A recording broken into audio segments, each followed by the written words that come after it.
Olá, amigos, sejam todos bem-vindos a mais uma conversa de domingo.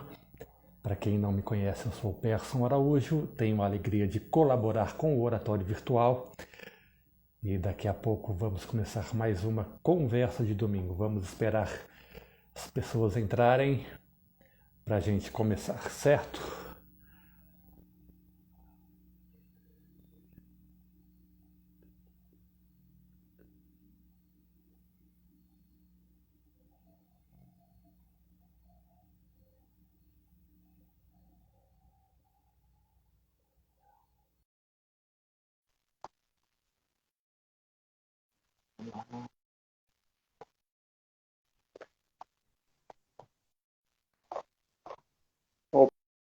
Opa! Boa tarde, elegância. Opa. Diga, seu Persson, tudo em paz? Tudo tranquilo? Tudo tranquilo. Espera aí que meu celular está se revoltando aqui. Não quer ficar parado. Pronto.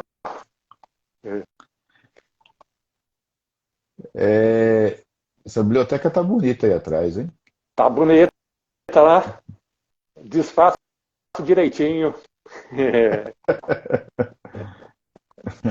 Tá bem desarrumada e desorganizada, mas enfim, vamos levando. Tá me ouvindo Você bem, tá me Persson? ouvindo bem? Acho que aqui travou. Espera aí. Acho que foi aqui. Espera só um pouquinho. Deixa eu ver aqui.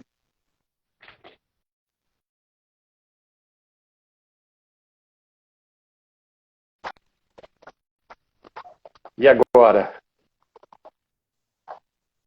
Tô, tô te ouvindo bem, vendo bem. E você? Pronto, também. Idem. Idem. Pronto. Sua biblioteca é muito mais organizada do que a minha. Ó, isso aí eu não vou negar não, que a gente organizou mesmo. Botou por sobrenome de autor, em ordem alfabética, sobrenome de autor e assunto, né? Se quiser vir organizar aqui a minha, 10 conto mais a grana do busão. Hoje nós vamos lá para os anos 1920, nos Os Estados anos, Unidos. literalmente, sem combinar, vamos falar dos anos 20 dos Estados Unidos, né? Exatamente. Eu acho que o meu é mais urbano, né? O seu, acho que não, né? Não, o meu é o Velho Oeste. As grandes pradarias ali do sudoeste dos Estados Unidos, né? Ah, Mas bem no momento sim. ali da anexação e roubo, digamos assim, e tomada de boa parte Do do território México. Do México pelos Estados Unidos. Mas É. é um livro assim que eu fiquei realmente encantadíssimo, encantadíssimo. É impressionante, eu vou ler as outras obras da autora, porque me encantou demais mesmo. Para o nosso público saber, hoje nós falaremos por ordem cronológica, do Grande Gatsby, do Fitzgerald e do A Morte Vem Buscar o Bispo. É isso, não é o título? A Morte O Vem... arcebispo, o arcebispo. Ah, o Arcebispo, Isso. então só errei a hierarquia. Não tem problema. Da Willa Carter, Willa Vida Carter. Carter, Isso. ambos norte-americanos, né? O Fitzgerald é católico, é de família toda católica, foi enterrado em cemitério católico, ele e a mulher. A mulher só seria enterrada junto com ele muito tempo depois, Eu a não Zelda sabia, Scott. não sabia É, desse detalhe da biografia dele. ele é descendente de irlandeses. Sim. Né? Eu acho que é a primeira geração que nasceu da família que nasceu nos Estados Unidos. Né? Então, tem um componente católico na biografia dele, bem forte. Até dá para notar no Grande Gatsby, a gente vai ver, assim, o seu se passa, né, lá no Velho Oeste, o meu é a turma que se aproveita da riqueza desse período e vai lá para Nova York e faz dinheiro lá em Nova York. durante Ó, a lei seca. a Alex está dizendo que seu som de perto está cortando. Está cortando. Espera aí que é o meu, acho que é o meu Wi-Fi. Espera aí, deixa eu colocar no dados aqui.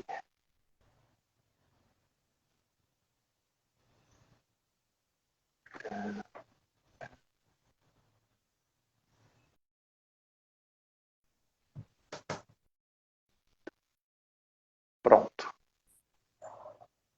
E aí, melhorou? Melhorou, melhorou. Bom. Ó, o sino aqui E já aí começou a tocar, viu? já começou a tocar. Não, aqui ainda faltam 3 minutos para. E uma coisa que Ele, pouca gente sabe, antes do. Teve o crash de 29, que é muito conhecido, todo mundo fala tal.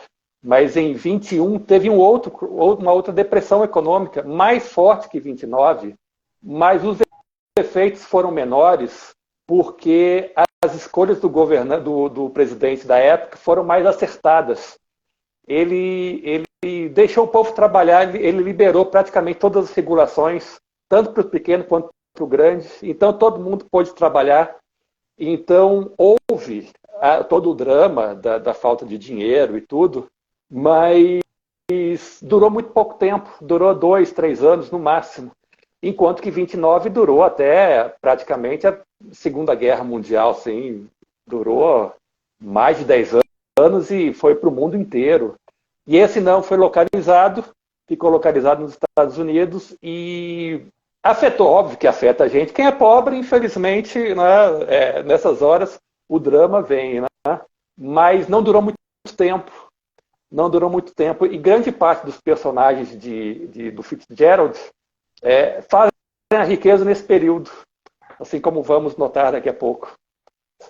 Enfim. ó, antes, só para anunciar, antes do Ângelus, a Magal Pink, minha querida lá de Bom Jesus da Lapa, ela está dizendo que a Margarete, né? Curtindo aqui da zona rural, o lugar que escolhi para viver com minha família, Roberto Kennedy e Roberta, a filha, que está de férias. Então, um abração, Roberto, abração, Margarete, tudo de bom. Eu acho que eu conheço ela. Eu conheço os Abração. dois. Abração, maravilha. Então, vamos lá? Férias com a Agora família é tudo de bom. é ótimo. Então, agora realmente Vamos deu lá, às o 18. Ângelo. Vamos Então, vamos. lá, senão o Padre Gilson puxa a orelha. Em nome do Pai, do Filho e do Espírito Santo. Amém. O anjo do Senhor anunciou a Maria. E ela concebeu do Espírito Santo. Ave Maria, cheia de graça, o Senhor é convosco. Bendita sois vós entre as mulheres. Bendito é o fruto do vosso ventre, Jesus. Santa Maria, Mãe de Deus, rogai por nós, pecadores, agora e na hora de nossa morte. Amém. Eis aqui a serva do Senhor. Faça-se em mim segundo a vossa palavra. Ave Maria, cheia de graça, o Senhor é convosco. Bendita sois vós entre as mulheres. Bendito é o fruto do vosso ventre, Jesus. Santa Maria, Mãe de Deus, rogai por nós, pecadores, agora e na hora de nossa morte. Amém. E o Verbo se fez carne. E habitou entre nós. Ave Maria, cheia de graça, o Senhor é convosco. Bendita sois vós entre as mulheres, e bendito é o fruto do vosso ventre, Jesus. Santa Maria, Mãe de Deus, rogai por nós, pecadores, agora e na hora de nossa morte. Amém. Rogai por nós, Santa Mãe de Deus. Para que sejamos dignos das promessas de Cristo. Em nome do Pai, do Filho e do Espírito Santo. Amém. Dá tempo Então vamos lá, né? do Salve Rainha? Dá, claro, sempre dá.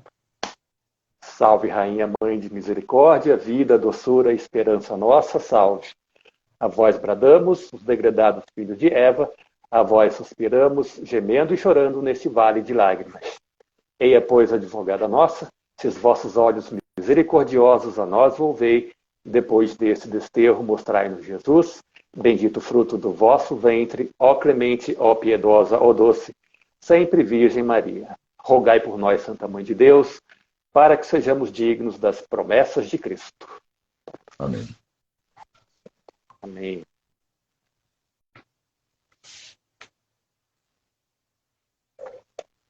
Vamos por ordem de hierarquia, o editor-chefe fala primeiro. Jogue duro. Você, vamos para assim, você é mais velho, está mais careca, então, beleza. Então vamos por ordem cronológica, né? O meu é de 25, o seu é de 27. Então, agora o Fitzgerald nasceu. Ah, você fala da publicação do livro, né? É isso, a publicação do livro foi em 25, mas ele nasceu no finalzinho do século XIX, ele, assim, já 1890, por aí. E mais um que morreu novo, morreu com 44 anos também. Morreu novo. Estou ficando preocupado com as minhas escolhas, porque deve ser o terceiro ou quarto autor que morreu nessa idade. Eu vou começar a olhar a biografia com mais cuidado. Assim, né? Mais um precoce, morreu com complicações de alcoolismo, depois da morte da esposa, a Zelda Scott. Ele chegou a ser bem sucedido, roteirista, ele chegou a escrever em revistas de renome e tudo, mas por essas coisas da cultura de massa, né, o nome dele começou a entrar em declínio, e aí nos anos 30, ali final dos anos 30, 40, ele entra em declínio, tá? O alcoolismo também vem, e o alcoolismo é uma coisa, é uma praga, né? É horrível, assim, os efeitos são horríveis, ele morre de complicações do alcoolismo. Agora, o Grande Gatsby, ele escreveu em Paris, né? Ele escreveu enquanto estava morando em Paris, mas ele usou elementos que ele conhecia muito bem, que já era roteirista, né? Já lidava com artistas, com teatro, essas coisas. Então, ele usa tudo isso como um pano de fundo para a história dele. O Gatsby, o senso comum, os resumos comuns da obra, né, sempre retratam Gatsby como um participante da alta sociedade norte-americana, da época e tal. Mas, na verdade, ele era um alpinista social, ele era novo rico na época dos fatos, devia ter 2 ou 3 anos de riqueza, e ele nos é apresentado por um outro personagem. Na verdade, quem domina toda a narração aqui é um personagem chamado Nick Carey, recém-chegado do meio oeste. Ele trabalhava com comércio lá na cidade natal dele e resolveu ir para Nova York para trabalhar com corretagem de bolsa de valores, né? E aí ele aluga uma casa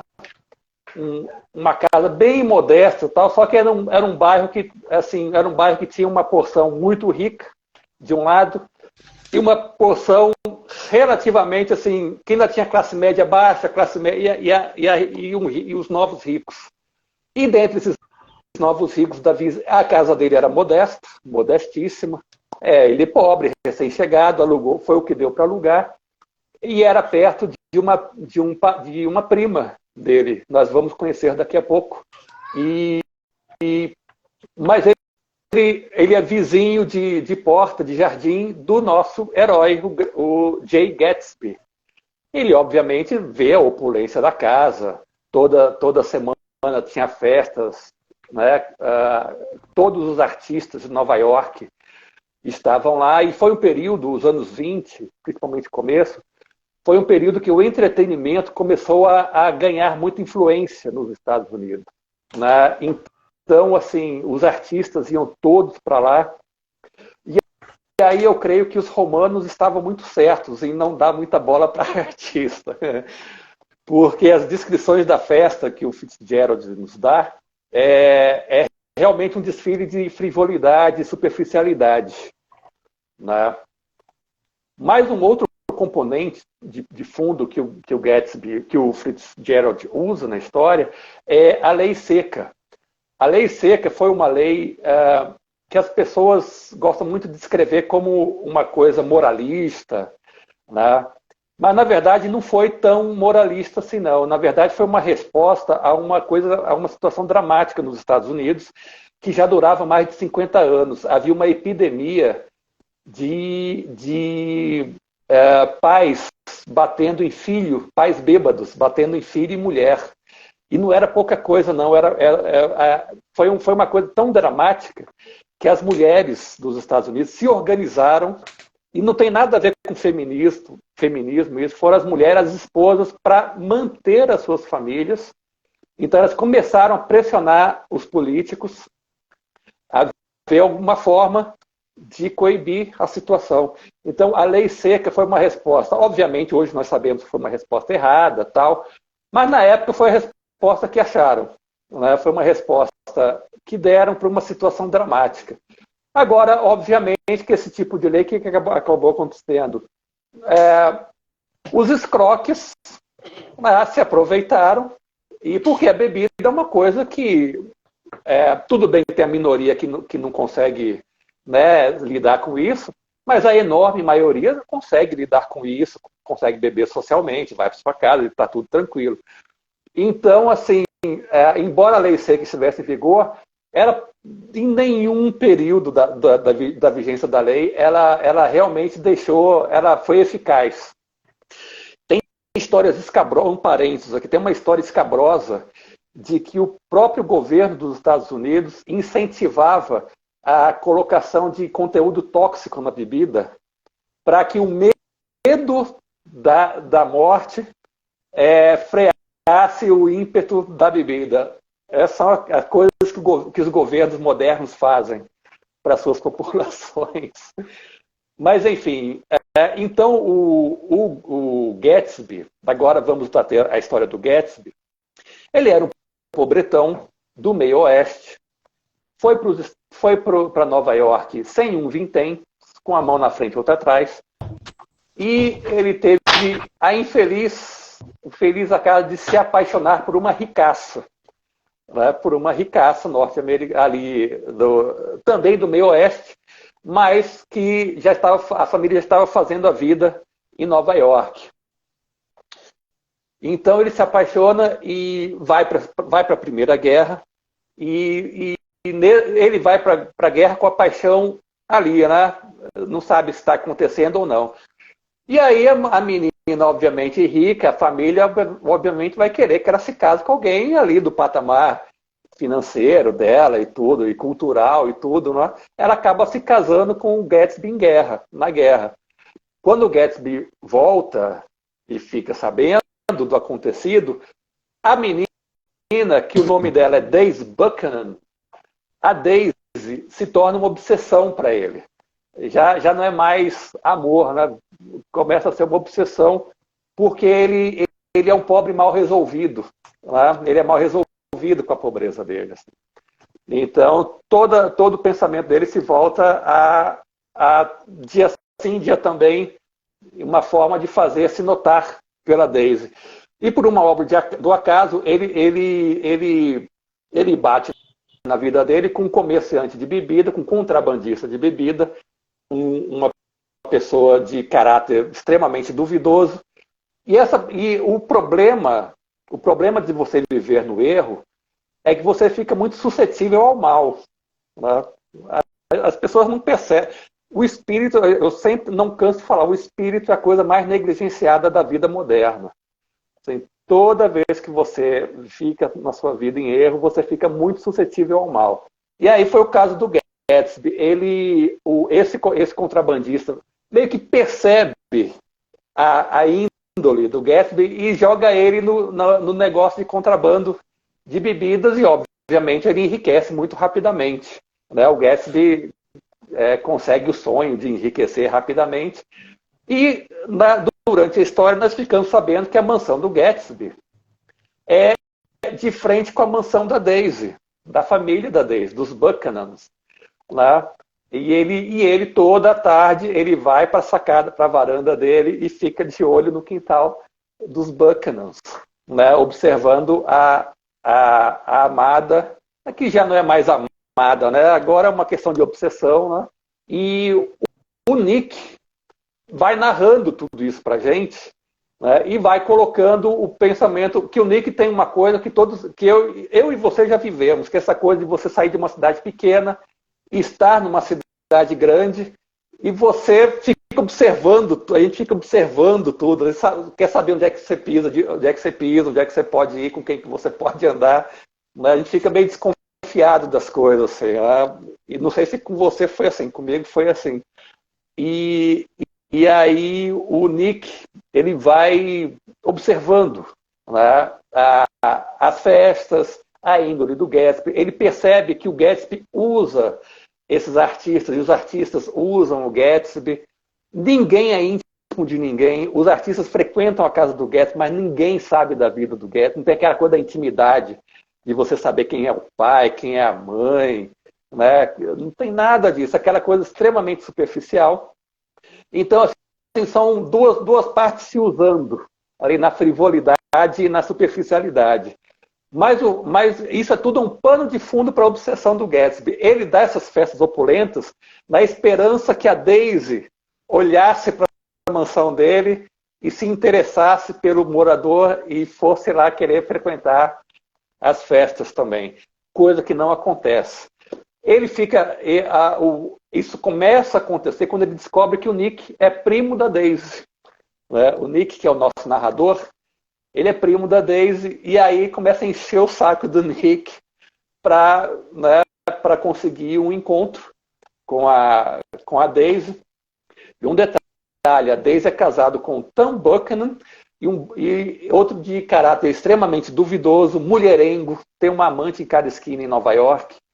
A mulher sabe, né, a mulher é católica, mas, assim, obviamente que é uma situação que nem mulher, nem homem nenhum consegue ficar, assim, fazer cara de paisagem, né? Você fica, e ela, obviamente, está desgostosa da situação e tudo.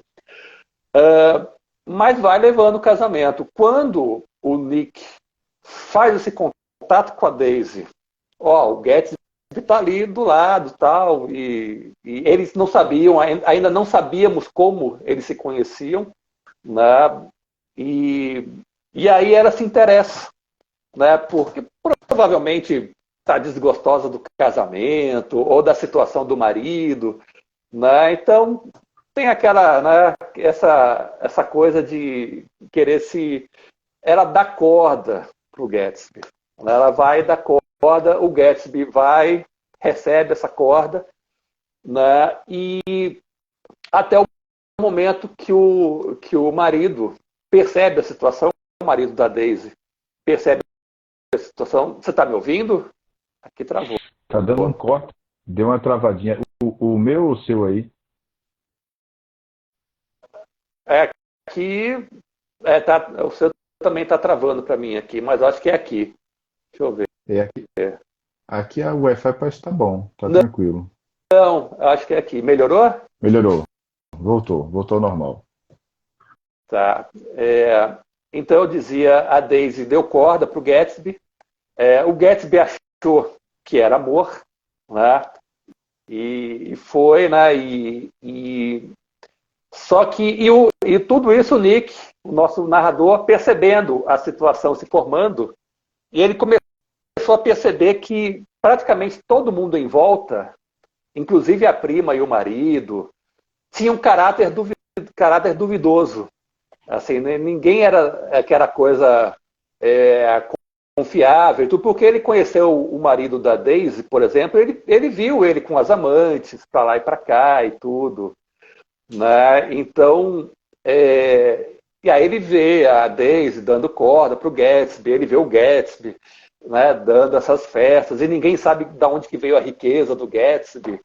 Então ele começa a perceber a índole das pessoas que o cercam, ali assim, né?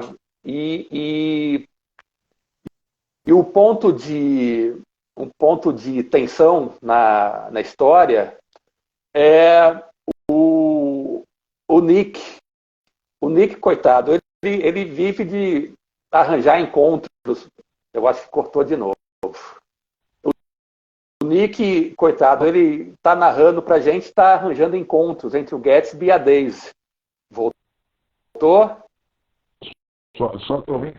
Estou ouvindo sua voz. Agora voltou. Ah, é, a minha internet aqui, infelizmente, não está muito boa. Assim, mas o Nick, como eu diria, estava dizendo, ele ficou nessa situação horrível, né, porque ele simpatizou com o Gatsby, ainda assim, por algum motivo, essas coisas que a gente não se explica, ele simpatizou com o Gatsby.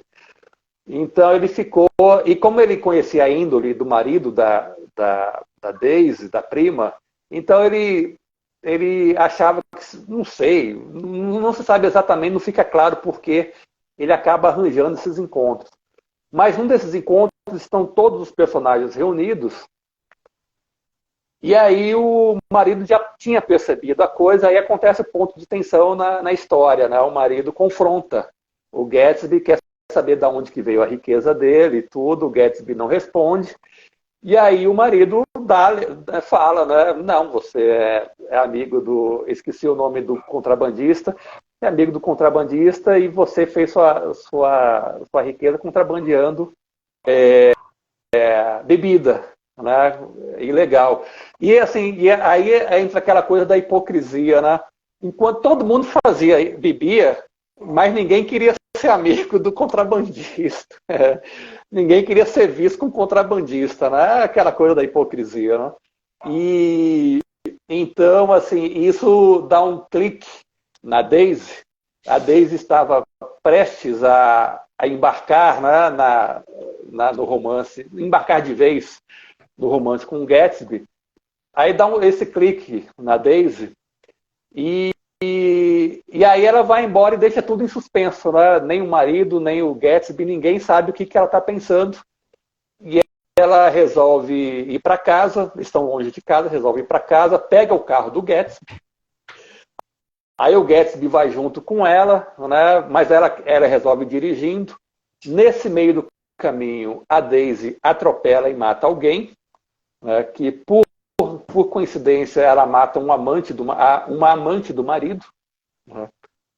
Mas ela não sabe que é amante do marido, ela atropela porque ela está andando em alta velocidade e as ruas do lugar eram estreitas, então não é propícia a andar em alta velocidade. Ela está em alta velocidade na rua, na rua ali, indo para a casa dela, e a mulher, essa mulher que é atropelada, vem a ser amante do Tom Buchanan, o marido dela, ela está num surto psicótico, assim, e ela sai correndo da casa, porque o marido dela é meio louco e estava colocando ela em cárcere privado. Ela consegue escapar do cárcere, só que ela sai correndo na rua. Porque ela sai correndo na rua, vem a mulher no carro e atropela. Né? E obviamente foi fatal, e tudo mais. Né? E o marido fica... já era meio louco, né? Então já termina de enlouquecer o rapaz. E ele marcou o carro, né? Ele marcou o carro, marcou a placa, marcou tudo, assim. E o carro era do Gatsby. Não era o Gatsby dirigindo, mas o carro era do Gatsby. E aí nós temos mais uma pista da índole da Daisy, que ela tira o corpo fora, né? O marido também vê que foi ela que atropelou e tudo, assim, né? Eles tiram o corpo fora, né? E o Nick vai narrando e vai percebendo a situação se formando, né? Porque ele imagina que a prima vai na delegacia, vai falar com alguém, vai explicar a situação, tal.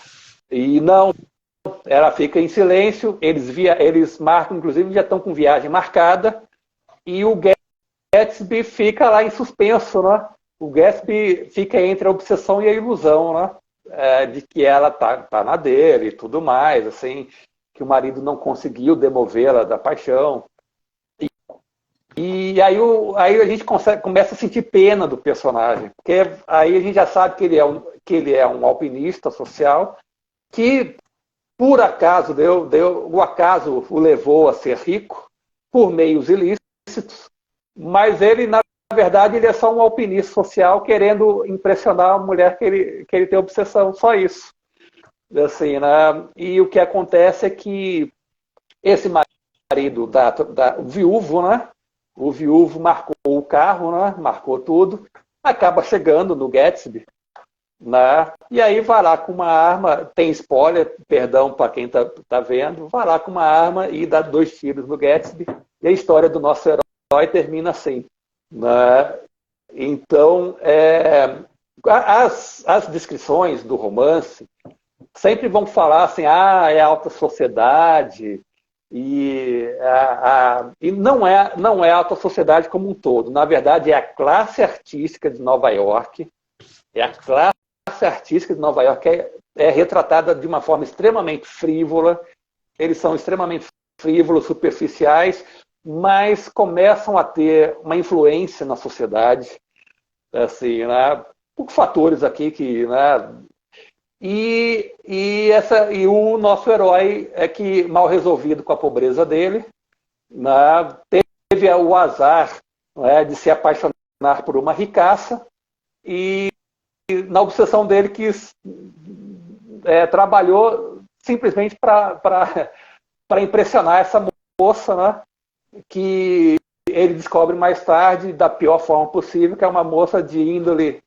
Aliás, é aquela coisa, é casamento, né? Você vai querer o quê? Que ela simplesmente largue tudo e vai, assim, ainda mais nos anos, né, nos anos 1920 e tal.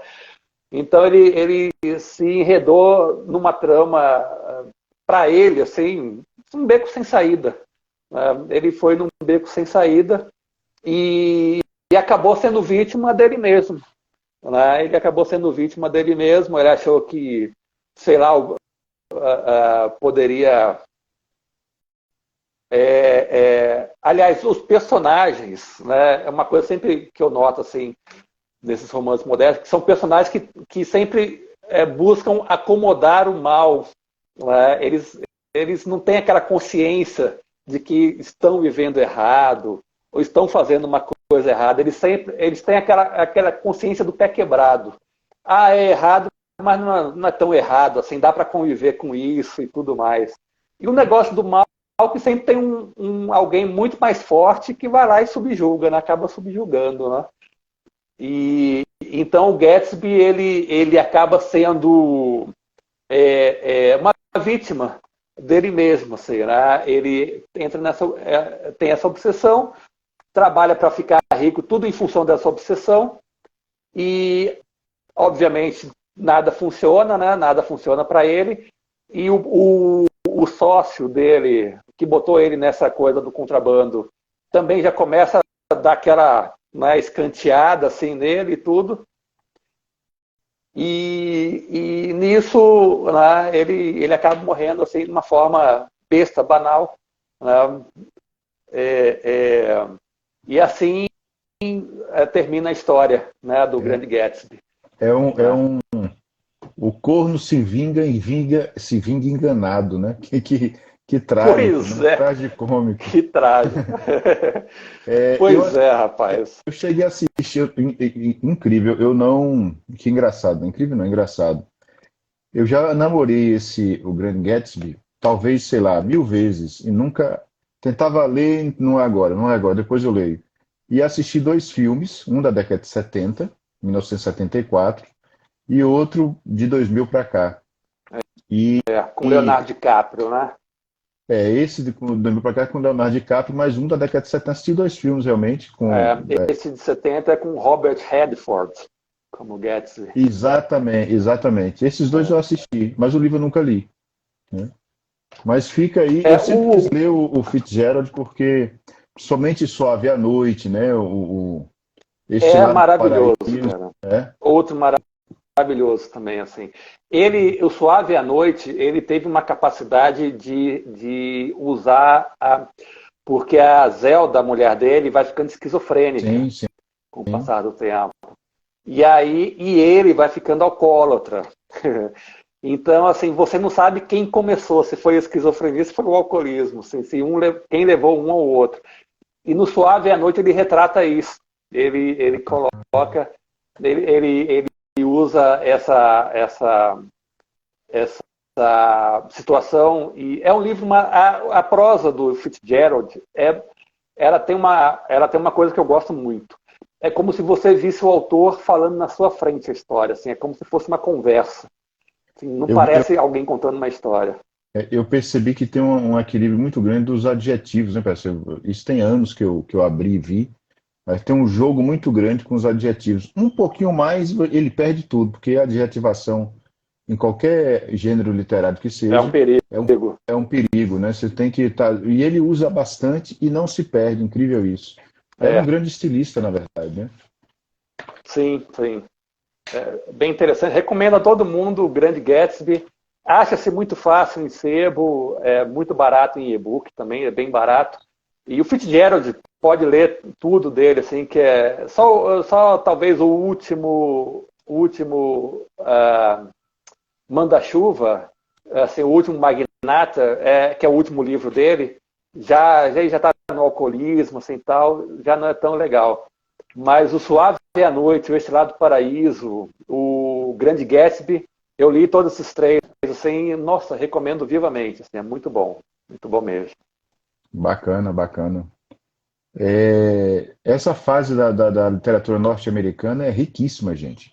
Você tem aí Hemingway, Ernest Hemingway, você tem o Fitzgerald, Scott Fitzgerald, você tem William Faulkner, só tudo gigante, tudo gigante. Você Tudo. tem um que é pouquíssimo conhecido, só foi traduzido aqui no Brasil, alguns contos dele, é o Thomas Wolfe. Não é o Tom Wolfe da década de 70, lá da Fogueira das Vaidades Uhum. e tal. Esse é Thomas Wolfe. Se vocês quiserem conhecer um pouco, tem lá um filme que é baseado um pouco na vida dele, que é o criador de. Acho que eu quero. Criador de Gênios. Espera aí, deixa eu ver aqui. É um filme.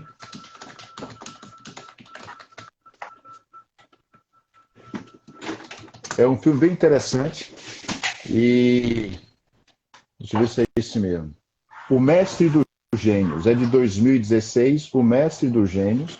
E vocês vão conhecer um pouco do cenário literário, porque a coisa vai ser narrada por um editor. Um editor. Então, o Thomas Wolfe vai ser o personagem central. Thomas Wolfe ele era imenso, altão mesmo, só que quem faz o papel é um ator baixinho, então, mas dá tudo certo. E o Thomas Wolfe tem um livro que seria assim, literalmente traduzido, seria assim, Do Tempo e do Rio. Eu li pedaços só, que nunca foi traduzido para o português, né? Seria Do Tempo e do Rio, e é um negócio absurdo. Assim. É também um escritor caudaloso, muito caudaloso, né? Usa muito Uhum. verborrágico, mas trabalha isso muito bem. Tem muitos outros, então eu vou falar, já comecei a conversar demais, então vou falar do A Morte Vem Buscar o Arcebispo, da Willa Cather. Eu só vou situar um pouquinho quem é Willa Cather, do que se trata. Ela nasce em 1873 e morre em 1947. É considerada a grande voz desse período da literatura norte-americana. É realmente impressionante essa mulher. O livro não é grande, vocês veem que o livro é curtinho. A tradução está muito boa, que é de um grande tradutor. É um poeta mais ou menos, mas é um grande tradutor, que é o José Paulo Paes. Né? A Willa Cather ela descreve essa região da imigração nos Estados Unidos. Por isso, os livros, um dos mais conhecidos é O Pioneiros, né? O Pioneers. Essa ele vai descrever realmente suecos, europeus de modo geral, né? Franceses, ingleses, irlandeses, tentando ali e conquistando o Velho Oeste. Ela é a grande escritora desse período aí. Só que ela não fica numa literatura regionalista, ela vai muito mais, ela amplia. E uma das coisas mais interessantes nesse livro, uma das coisas mais interessantes é a descrição da paisagem, que não é cansativa, é equilibrada, a descrição não é algo tão fácil de fazer, e ao mesmo tempo a descrição da alma humana. Aqui, na verdade, são dois padres que vão evangelizar no interior lá, nessa parte chamada sudoeste dos Estados Unidos, na parte que eu falei antes, que foi anexada, com muitas aspas, pelos Estados Unidos, né, pegou do México. Então, vamos encontrar mexicanos, né, indígenas mexicanos, indígenas norte-americanos. E esses dois padres são dois padres franceses, né, o padre Jean-Marie Latour e o padre Vaillant, né, que se escreve Vaillant, né. Veillant, e eles dois, o Jean-Marie Latour já é bispo, né? Os dois têm uma amizade desde a França. Isso vai ser contado lentamente aos poucos ao longo do romance. A estrutura geral do romance é de pequenos episódios que fazem um episódio maior, né? Então dá para destacar várias partes, e o que é incrível aqui é um romance católico, e ela não era católica. A Willa Cather, ela era batista, né? Ela era evangélica, e aí como é que ela consegue fazer que o romance, ela viu isso acontecer, porque ela ficou ela viveu uma boa parte da vida dela no interiorzão, em Nebraska, e viu e tudo isso, essa digamos assim, ocupação pela Europa entrar e acontecer ali no interior. Mas ela, como é que eu vou descrever? Escrever um romance católico se eu não sou católica, né? Então, ela acha, que eu achei um site que diz, ela acha um livro do padre William Joseph Howler, que é a vida, uma tradução literal, seria a vida do reverendo Joseph Macbuff, né? E ela acaba descrevendo. Esse livro ajuda muito, claro, com a imensa imaginação dela. E esses dois padres passam tudo o que tem a dificuldade de se passar, porque o romance se passa em 1850 e poucos, né? Eles passam todas as dificuldades para evangelizar. E ela não faz nenhuma visão de menosprezo, de diminuição da vida do católico. Quando eu li, eu falei, essa mulher deve ser católica, e não é. Há momentos, por exemplo, ontem eu cheguei a falar, né, eu participei das vésperas de ontem, apenas dei uma pincelada. Há momentos, por exemplo, que ela descreve, eu acredito que seja, talvez, a primeira vez que esse episódio aparece num romance, porque esse romance é de 1927, né? O episódio que, do contexto histórico dele, é de 1840 e pouco, 50, até 40, quando o padre morre antes, o padre Vaillant, né, que é o vigário, mas o bispo morre bem depois. Então é o bispo, mais ou menos, que fica com as memórias todas. E o episódio que ela conta é o episódio da aparição de Nossa Senhora de Guadalupe, né, em 1500, deixa eu ver, achar aqui, 1531. E a Nossa Senhora de Guadalupe, do México, é a grande padroeira do México, né? Ela aparece em 1531 para o Juan Diego, hoje São João Diego, né? San Juan Diego. É um índio mexicano, e ela coloca esse episódio no meio dessa história toda do romance. Agora, há vários trechos bons para ler, vários trechos, mas eu queria ler um. Não vou ler todo, vou apenas comentar geral. Mas é um momento, uma coisa, antes disso, uma coisa legal, muito bacana. Os dois padres, né? O bispo, o padre Jean-Marie Latour, ele é um intelectual. Mas ele não deixa de cumprir toda a questão da evangelização. Ele nunca para de cumprir. O padre Vaillant, ele não é intelectual, é um padre mais simples, vem mais do povo, né? Só que é um santo. Os dois são santos, né? Não tem nenhum milagre, não tem nada disso. Eles simplesmente cumprem aquilo que o Cristo quer.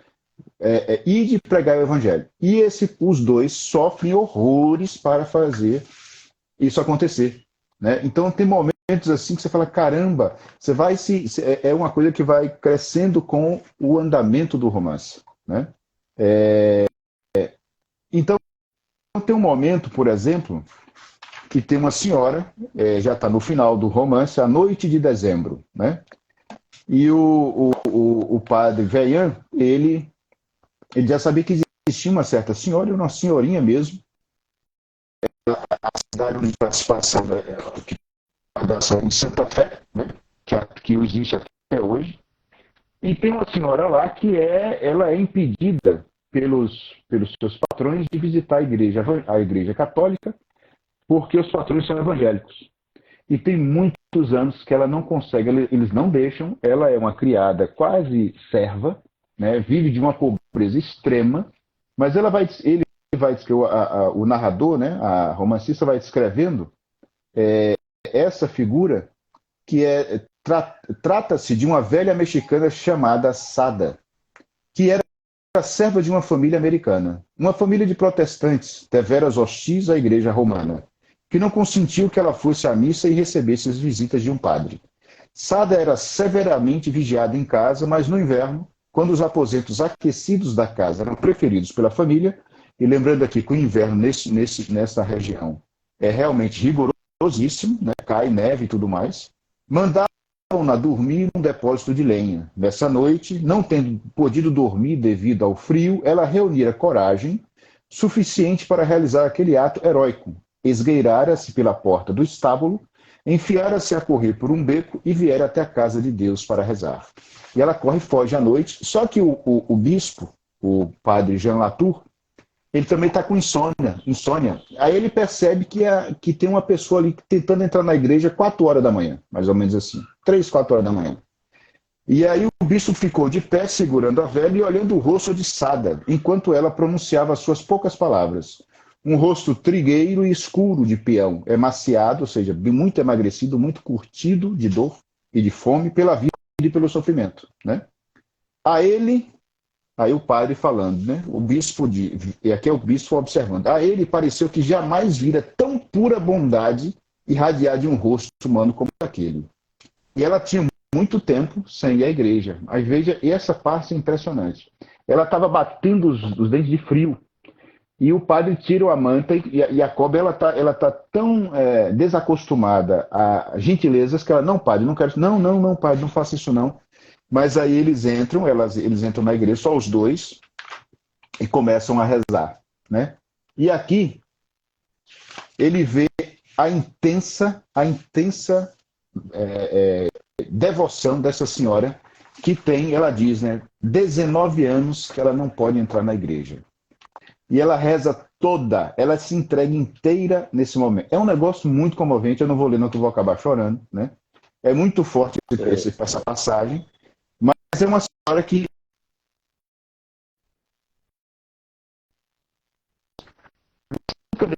eu nunca deixei de rezar. Nesses 17 anos, eu rezo escondido todos os dias, nessa casa onde eu trabalho. E ela trabalha de forma, é uma velhinha, né? E ela fala, padre, toda noite rezo o meu rosário à Santa Mãe. Não importa onde eu esteja dormindo, declarou a idosa criatura arrebatadamente, erguendo os olhos para o bispo e apertando as mãos nodosas contra o peito. A mão de gente que trabalha muito, né? Então, essa cena toda já valeu. Só essa cena valeu o romance. Mas tem milhões de passagens muito bonitas, muito fortes, né? E assim, com a Santa Virgem, com a entrega mesmo, da virtude da prudência, a virtude da realização mesmo daquilo que o Cristo diz e de pregar o Evangelho. Esses dois padres fazem. O padre Vaillant, por exemplo, quando morre, né, ele vai, por exemplo, naquele momento acontece a descoberta do ouro, né, lá nas Montanhas Rochosas, e o Estados Unidos ele não tem, virou assim uma serra pelada, né? Virou um negócio assim, um mundo largado, a terra de ninguém, um mundo largado mesmo. Sim. E aí ele fala assim, eu quero ir para lá, esse é o padre mais simples, né? O padre Vaillant, que é o vigário, assim, eu quero ir para lá pregar. E ele vai. E ele faz, cara, é a descrição desse momento ele lá trabalhando, é impressionante. Então, assim, é um romance realmente raro, porque, veja, escrito por uma evangélica, por uma protestante, que não deixa de observar com profundidade, com clareza e com justeza o que é uma vida católica levada ao pé da letra, né? Então, é um romance que eu indico a vocês, é curtinho, não é longo, é curtinho, é cheio de episódios marcantes, vai ter um olhar muito, muito caridoso para as figuras, por exemplo, índios. Não vai ter nada desse politicamente incorreto bobo hoje. Ele vai encontrar, vai olhar a figura do índio, olhar a figura outras figuras também que compõem aquela região de forma muito caridosa e humana. E outra coisa, ela também não deixa de ver o que acontece quando os padres se desvirtuam, porque tem muitos padres desvirtuados nesse momento lá e tal, como acontece em todos os lugares. Mas esses dois franceses não. Esses dois franceses, eles são realmente impressionantes. E a composição geral do romance é isso. Ela consegue, em pequenos episódios, sem deixar nunca de contar toda a história dos dois padres, e compõe fazendo esse contexto geral. Isso quase que um mosaico de pequenas histórias numa história maior, né? E a observação da alma humana, porque isso aí é uma coisa que eu sinto muita falta nos não tão jovens escritores brasileiros, né? Não são tão jovens assim, é a observação profunda da alma humana. Quais são essas, digamos assim, profundidades e sutilezas da alma humana em todas as suas vertentes, coisas boas ou ruins, e descrevê-las, né? Como eu estava dizendo a Alessandra esses dias, assim, é mais fácil sentir do que descrever, né? Porque, digamos assim, você vai descrever coisas, você sente coisas muito sutis, né? Na alma. Como é que você vai descrever isso? É difícil pra caramba, né? Então eu queria ler só mais um trechinho aqui esse é um trecho realmente pequeno, da fala do bispo. O bispo, ó, por exemplo, coisas assim que ela diz, ó, a romancista diz do padre Vaillant, né? O padre Vaillant era, como os santos da igreja primitiva, literalmente destituído de bens pessoais. Ele não fazia questão nenhuma de riqueza. Era se entregava inteiro, né? Cadê? Aí o bispo, na verdade, tenta descrever a alma um amigo tentando descrever a alma do outro. Aqui é o bispo tentando descrever a alma do seu vigário. E ele diz: nada do que se pudesse dizer do padre Vaillant bastaria para explicá-lo. O homem era muito maior do que a soma de suas qualidades, né? Acrescentava um fulgor a qualquer espécie de comunidade humana em que lhe acontecesse ingressar. Um ogã, ou seja, uma cabana navajo, qualquer pequeno amontoado, abjetamente pobre, de choças mexicanas ou a companhia de monsenhores e cardeais em Roma. Dava tudo no mesmo. Então, vejam, é uma alma de gigante, né? Apesar de não ser um erudito e tal. Então, tem milhões de passagens assim, eu indico a vocês. Eu também vou querer ler outros livros dela, porque, segundo consta a crítica, eu pesquisei, né? A crítica diz que os dois outros grandes são o Pioneers, né? O Pioneiros e Minha Antônia. Minha Antônia é bem conhecido também. Então são dois romances aí dessa gigante.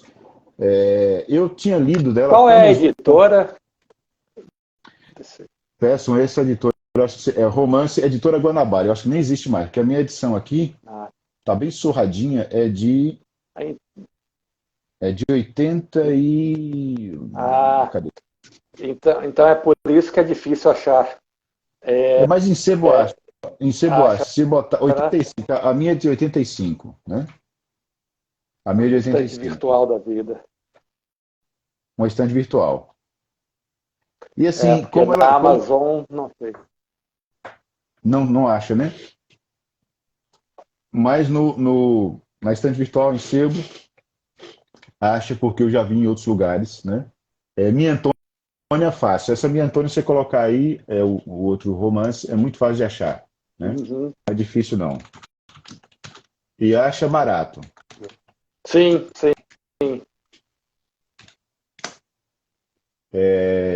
Aqui, ó, R$19. Engraçado que esse... Diga. A gente só vê retrato desse período, dessa questão do ouro, né? Do Velho Oeste, o pessoal indo lá e enriquecendo, que realmente foi um período sem regras.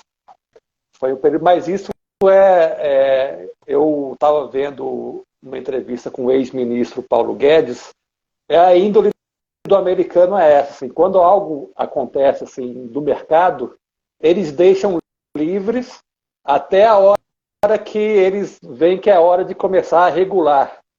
Assim, né? Agora, obviamente, eu não sei se é o caso da corrida do ouro, né? Que dizem que foi quem pode mais chora menos, né? Assim, foi muita gente desavisada que morreu pelo caminho. Vixe, muita. Assim, a descrição que ela faz, assim, havia todo tipo de gente foi para lá, né?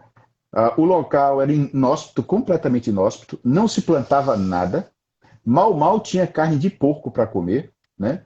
O inverno rigorosíssimo, muita gente morreu, muita gente mesmo. No meio dessa baderna toda, tinha muito bandido, mas tinha também muita gente correta. E tinha muito Sim. católico, né? E foi aí que esse padre Vaillant vai, e aí ele se mete nisso. E ele realmente dá certo, ele consegue. Quando ele morre, por exemplo, a comunidade inteira vai ao enterro. Assim, eles percebem que morreu um grande homem, né? Sim. O Tião está dizendo alguma coisa aí, ó. O Tião está falando, esse contexto é bem interessante. O professor nos falou sobre a normalização do mal e João nos trouxe a atenção para o bem. Muito bom, Tião. Deixa eu... Diga. Eu vou ler só um trechinho final dessa senhora mexicana, Sada, né? E o bispo conta depois para o seu vigário. Aquele é esse trecho, né? Veja que ela ficou 17 anos, só lembrar, ela ficou 17 anos impedida de ir à igreja, e quando ela foi, a igreja estava viva no coração dessa mulher, né? E ela se desmancha diante da imagem de Nossa Senhora. Isso ainda acontece hoje, sim, né? Sim. No norte da África e na China, sim. ainda tem muita comunidade clandestina de católicos. Assim. Na China é mais cruel ainda do que a África, né? Porque é uma coisa de Estado. Né? O Estado impede o catolicismo de... agora, uma mensagem... É aquela coisa, é uma mensagem para a vida, e a vida é um impulso irrefreável. Pode botar Estado, pode botar guerra, pode botar concreto. A vida vai lá dar um jeito e nasce de alguma forma. E o catolicismo tem essa grande privilégio de ter pescado essa coisa, sabido disso, e assim, toda a doutrina é pela vida. Para que a vida aconteça sempre. Assim, porque é Deus encarnado, né? Não poderia ser de outro modo, né? É Deus encarnado, tem o bem e o amor pelo próximo a qualquer custo, né? Quando a gente pensa, por exemplo, na paixão, né, de Cristo, até ontem eu falei isso também, vou repetir aqui rapidamente, os mistérios dolorosos da sexta-feira, né, que rezamos no terço às sextas-feiras. Você pega, por exemplo, no momento do Horto das Oliveiras, que é o primeiro mistério, passou do sangue. Na angústia. Como diz, na angústia. Agora, como dizem os comentadores, os padres da igreja, né, ali ele percebe toda a condição humana. Ele vê o que é o pecado. Ele vê o humano no inferno. O que é que vai acontecer com a alma individual de cada um de nós lá no inferno? Aí ali ele sua sangue. A imagem não é boa, né? Como diz o Léon Blois, se não me engano, é nas trevas, algo assim. É o último livro do Léon Blois, o grande escritor francês. Ele fala assim: vocês já repararam o que é um homem suar sangue? Então a coisa pesada. O segundo, veja, cada mistério doloroso daquele é quase que uma aberração contra o corpo de uma pessoa. Sim. Tortura o tempo inteiro, sangue o tempo inteiro, destroçar a pessoa na pancada, na humilhação mais abjeta, e a pessoa fala o quê? Perdoa, e Cristo perdoa. E Cristo vai e perdoa. Isso é um negócio muito, muito pesado, né? Sim. Você sabe que no nosso Christian Day desse passado, nós temos um vídeo do médico, Paulo Musi, se não me engano. Eu realmente espero não ter errado o nome. Não? Metti? Oi? É o Paulo Metti? Doutor Paulo Metti, não? Isso. Que ele explica no aspecto clínico o flagelo de Cristo. E uma coisa impressionante. Impressionante. Eu vou ler o trechinho, só para terminar. Ó. Depois da experiência que o bispo tem com a senhora Sada, ele fala, né? Nunca antes contou ele posteriormente ao padre Vaillant. Fora-lhe dado contemplar tão profunda experiência da sacra alegria da religião como naquela branca noite de Natal. Estava nevando, né? Pôde ele sentir ajoelhada ao lado de Sada, o quão preciosas as coisas do altar eram para ela, que nada tinha. Os círios, a imagem da Virgem, as figuras dos santos, a cruz, que retirava a indignidade do sofrimento e fazia da dor e da pobreza um meio de comunhão com Cristo. Ajoelhado ao lado da serva tão sofrida e paciente, ele experimentou os sagrados mistérios como os havia experimentado na adolescência. Parecia-lhe que era capaz de sentir tudo quanto significava para ela saber que havia uma bondosa mulher no céu, e bondosa mulher que está com maiúscula, embora na terra existissem mulheres tão cruéis. Pessoas idosas que sofreram golpes, mourejaram duramente e conheceram a mão implacável do mundo. Carecem, mas ainda que as crianças, da ternura de uma mulher. E somente uma mulher, que é Nossa Senhora, que está com maiúscula também, divina, alcançaria saber tudo quanto uma mulher pode sofrer. Veja, é uma protestante escrevendo. É um negócio absurdo, não é isso? É muito forte isso. Né? E a Sada, apesar de todo o sofrimento, tem uma frase aqui que diz: mais do que disso, não acusava seus opressores. Ela não acusava, ela os perdoava. É uma verdadeira cristã católica, né? Sim, sim, sim. E tá bem uma antítese do nosso primeiro personagem, né, do Gatsby. Né? Que é um mundo praticamente corrupto, né, Persson? O que você acabou de descrever, né? É. E agora você vê como o perdão é uma coisa libertadora. Né? Completa, cara. Completa. Perdão tá cada vez mais claro, assim, vai passando o tempo, o perdão liberta completamente. É o que a gente, isso é o que a gente conversa, assim, né? O rancor é aquela coisa do disco quebrado, né? Para os mais novos, quando o disco quebrava, ele tinha uma agulha e a agulha não avançava. A agulha ia no sulco furado e voltava.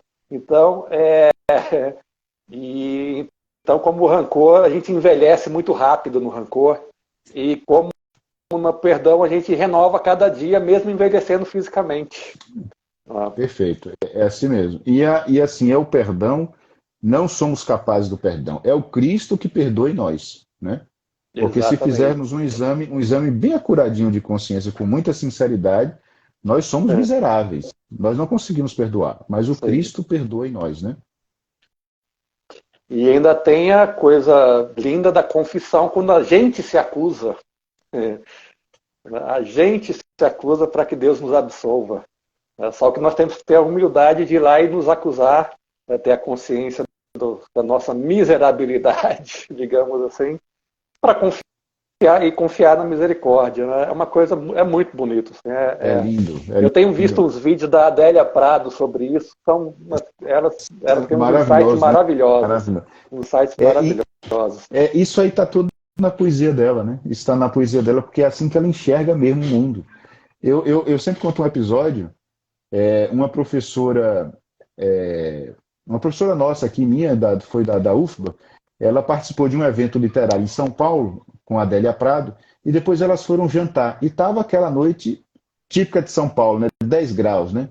Braba, assim, e tal, tudo escuro, tudo cinzento, e mesmo na noite, a noite cinzenta não era nem negra, era cinzenta. E tem um momento que a Adélia parou assim, olhou para fora, veja como tudo está perfeito. Aí a professora contou essa experiência para a gente em sala e falou assim: não achava não, estava tudo ruim. Não? Quer dizer, a sintonia de Adélia era de perceber a epifania, a própria epifania do mundo, né? A própria epifania do mundo, assim, ou seja, as coisas existem, Deus existe, Cristo existe, encarnou, e ela percebe essa beleza, essa grandeza de tudo isso e do perdão. E a professora estava em outra sintonia, né? Uma sintonia menor. E essa personagem, né, a Sada, mesmo com todo o sofrimento, imagino que ela tem aquela fé inquebrantável de saber que é a obra de Deus acontecendo. Né? É a obra Exatamente. de Deus acontecendo. Assim, né? Isso é bem interessante.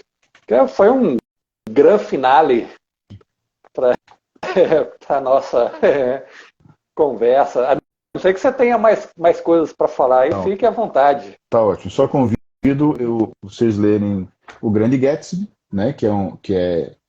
Eu vou ler também. E A Morte Vem Buscar o Arcebispo, da Willa Cather. E são grandes romances mesmo. E vou procurar ler também mais livros dela para apresentar aqui para vocês. Maravilha. E aí, no domingo que vem, estaremos aqui, sempre nesse horário. Domingo eu que vem, imenso. Você sugeriu o Ortodoxia. O Ortodoxia, né? Minha edição. A sua edição é Extra Gold Supreme, é a minha Standard. Eu já li 2 vezes, eu li essa aí também, pessoal. Eu li essa aí também. Que é a edição Standard, a sua é Extra Gold Maximum. Mas Chester é sempre bem-vindo. Chester é um gênio, Gênio e com um pé na santidade, né? Tem uma corrente aí que procura canonizá-lo, né? Mas eu acho que isso aí são coisas muito difíceis de se...